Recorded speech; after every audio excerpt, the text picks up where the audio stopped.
ശനിയാഴ്ച വീട്ടിലെത്തുകയാണെങ്കിൽ ഉറപ്പായും അമ്പല ദർശനം അത് പതിവുള്ളതാണ് കേട്ടോ. ഇന്ന് വീടിനടുത്തുള്ള പെരളശ്ശേരി അമ്പലത്തിലേക്കാണ് യാത്ര. അതെ, ശ്രീരാമൻ പെരുവള ഊരി പ്രതിഷ്ഠിച്ച ക്ഷേത്രം. അതാണ് പെരുവളശ്ശേരിയായ പെരളശ്ശേരി.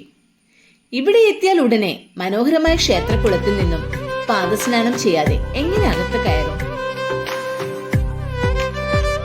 ഞാനോ നീയോ ആർക്കാണ് സ്നേഹം കൂടുതൽ എന്ന് കാണിക്കാനുള്ള തത്രപ്പാടിലാണ് ഇവിടുത്തെ മീനുകൾ ഓരോരുത്തരും.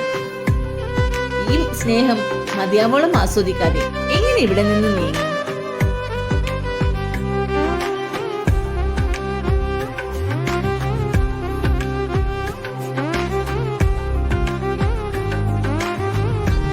ക്ഷേത്രത്തിനകത്ത് പ്രവേശിക്കുമ്പോൾ തന്നെ ഒരു നീണ്ട നിര, അക്കൂട്ടത്തിൽ ഞാനും.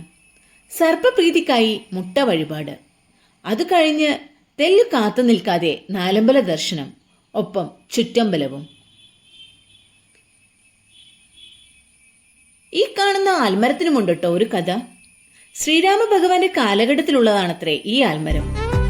പണ്ട് ഈ ക്ഷേത്രത്തിൽ വരുമ്പോൾ ഇവിടുത്തെ ആലിലയിൽ കല്ലുവെച്ച് പ്രാർത്ഥിക്കുന്ന കാര്യങ്ങളൊന്നും ഉണ്ടായിരുന്നില്ല കേട്ടോ. എന്നാൽ ഇന്ന് ആൽമരത്തിന് ചുറ്റും ഒട്ടേറെ കല്ലുകൾ ആലിലയുടെ മടിയിൽ സ്ഥാനം പിടിച്ചിരിക്കുന്നു. ഇതിന്റെ ഐതിഹ്യം അറിയില്ല, അറിയുന്നവരുണ്ടെങ്കിൽ ഒന്ന് പറയണേ.